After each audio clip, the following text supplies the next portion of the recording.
Praise the lord. ప్రభునందు ప్రియులారా, బాగున్నారా? దేవుని యొక్క మహాకృప చేత ఈ దినము మరొకసారి ప్రభు మాట్లాడుతున్నారు. నరులను తనకు ఆధారము చేసుకొని యెహోవా మీద నుండి తన మనస్సును తొలగించుకునివాడు శాపగ్రస్తుడు. ఒకసారి ఒక పాస్టర్ గారు ఇంటి నుండి బయలుదేరారు ఒక గృహాన్ని దర్శించడానికి. బైబిల్ పట్టుకుని వెళ్ళిపోయారు. జేబులో డబ్బులు తీసుకొని వెళ్ళడం మర్చిపోయారు. కొద్ది దూరం వెళ్ళగానే ఆ యొక్క బైక్ ఏదైతే ఉందో అది ఆగిపోయింది.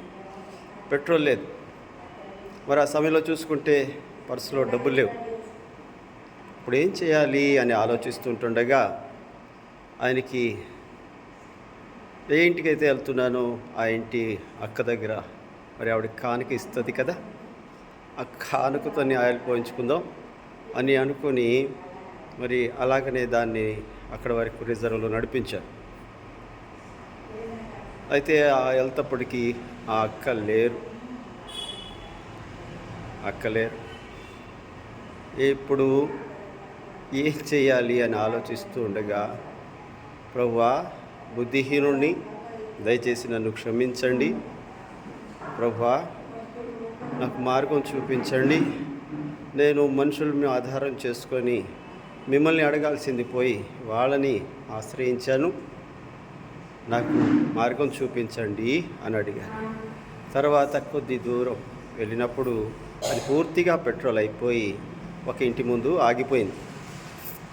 ఆగిపోతే అక్కడ ఆలోచిస్తున్నారు ఎవరికి ఫోన్ చేద్దాము, కానీ ఫోన్ కూడా లేదు.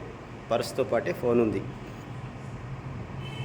అప్పుడు ఆ ఇంటి ఏ గుమ్మం ముందైతే ఆగి ఉందో ఆ గుమ్మం తలుపు తెరుచుకొని ఒక మనిషి బయటకు వచ్చారు. ఆయన రాగానే ఈయన గుర్తుపట్టారు. అయ్యా, అయ్యగారు, పాస్టర్ గారు అంటూ దగ్గరికి వచ్చారు.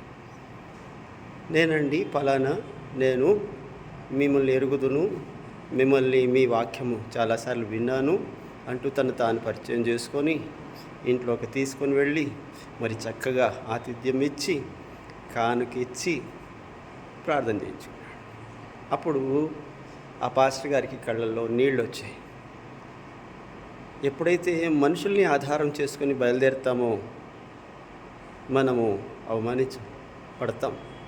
అదే దేవుని మీద ఆధారపడితే ద్వారాలు తెరుస్తాడు. నీవు ఎవరి మీద ఆధారపడుతున్నావో తెలియదు, కానీ దేవుని మీద ఆధారపడు, నీ సమస్త ద్వారాలు దేవుడు తెరుస్తాడు. తెరుచునుగాక. Praise the Lord. వందనాలు.